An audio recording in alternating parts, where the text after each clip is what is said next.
August 2002, a Mazda engineering facility in Hiroshima, Japan.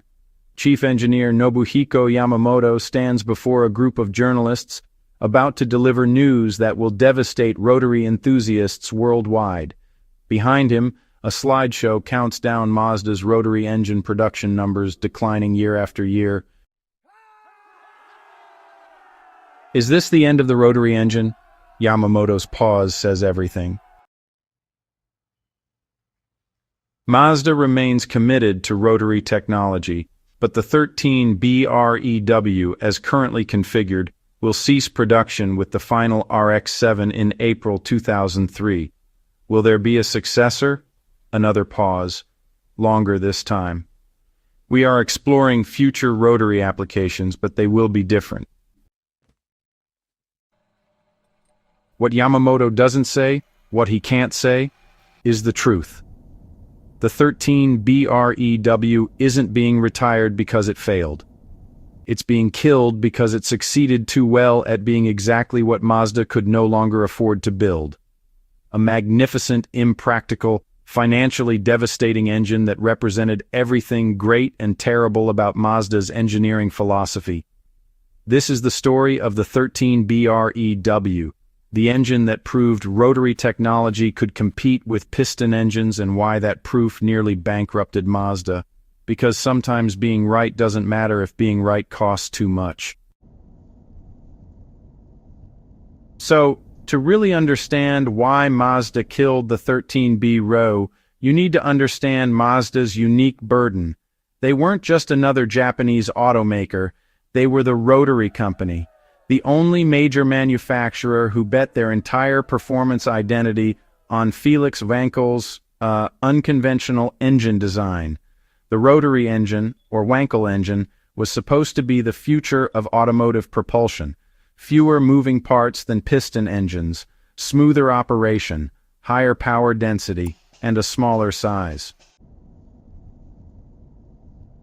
Back in the 1960s, every major automaker was developing Rotaries.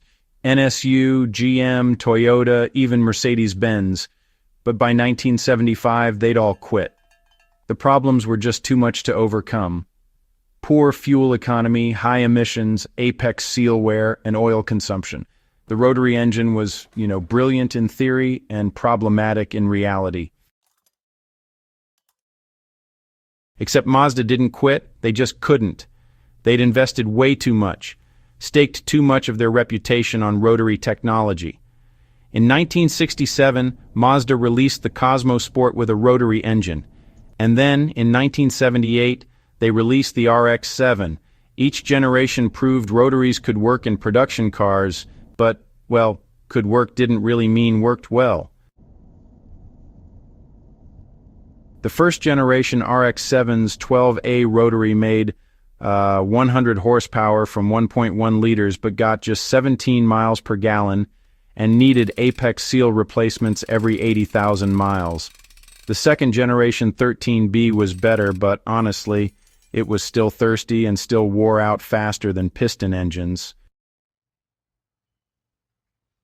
By the late 1980s, Mazda faced a crisis. Their Rotary engines were their identity, but they were also, well, their weakness. Competitors were building turbocharged piston engines that made more power, lasted longer, and used less fuel. The Rotary's advantages, compactness and smoothness, weren't enough to offset its disadvantages. Mazda had two choices: abandon the Rotary entirely and become just another Japanese automaker, or build one final Rotary engine so good, so advanced that it would silence every critic and prove Rotary technology deserved to exist. They chose the latter, and in doing so, they created the 13 BREW, their masterpiece and, honestly, their downfall. The 13 BREW development program started in 1989 with a directive that would have terrified any accountant: build the best Rotary engine possible, regardless of cost. Mazda's engineers knew this was their last chance. If the 13 BREW failed, the Rotary was finished. If it succeeded but couldn't make money, the Rotary was still finished. They needed perfection and profitability, an almost impossible combination. So they went nuclear on the engineering. The 13 BREW was a twin-turbo 1.3-liter two-rotor engine, but honestly, calling it 1.3 liters is kind of misleading. Rotary displacement is measured differently than piston engines. A two-rotor 13B displaced 1.3 liters geometrically, but because of how rotaries work, it actually breathed like a 2.6-liter piston engine. The rotors themselves were completely redesigned, lighter, stronger, with better heat resistance. The apex seals, which have always been the Achilles heel of every rotary engine, were a new three-piece design with improved materials that reduced wear by 40%. The housing was cast iron with a special coating that reduced friction and improved heat dissipation. Every combustion chamber was individually ported for optimal flow, and the cooling system was seriously over-engineered, with separate coolant passages for each rotor housing. But the real innovation was the sequential twin-turbo system. Two turbochargers of different sizes. The primary turbo spooled at low RPM for immediate response. At 4,500 RPM, the secondary turbo came online, and both turbos worked together for maximum power. The system was mechanically complex, vacuum-actuated, electronically controlled, with dozens of failure points. But when it worked, it was magical. The 13 BREW made 255 horsepower officially, more like 265 in reality, from just 1.3 liters. That's 204 horsepower per liter in 1992.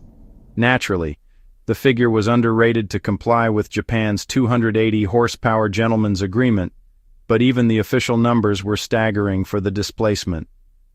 When the FDRX-7 launched in 1992 with the 13 BREW, automotive journalists lost their minds. Car and Driver called it the best handling car sold in America.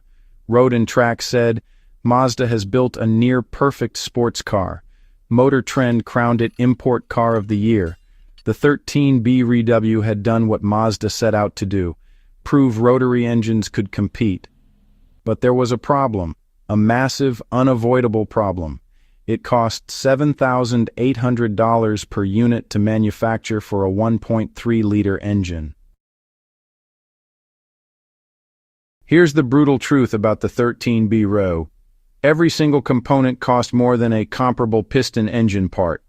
The rotors required specialized casting and precision machining.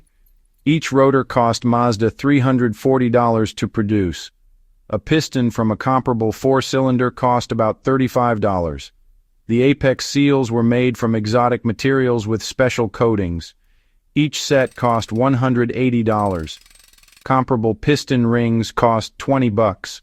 The housing required specialized iron castings with thermal coatings. Each housing cost $520. A cylinder block for a piston engine cost about $180. The sequential twin-turbo system was a nightmare of complexity. The turbos themselves weren't expensive, but the control system, the waste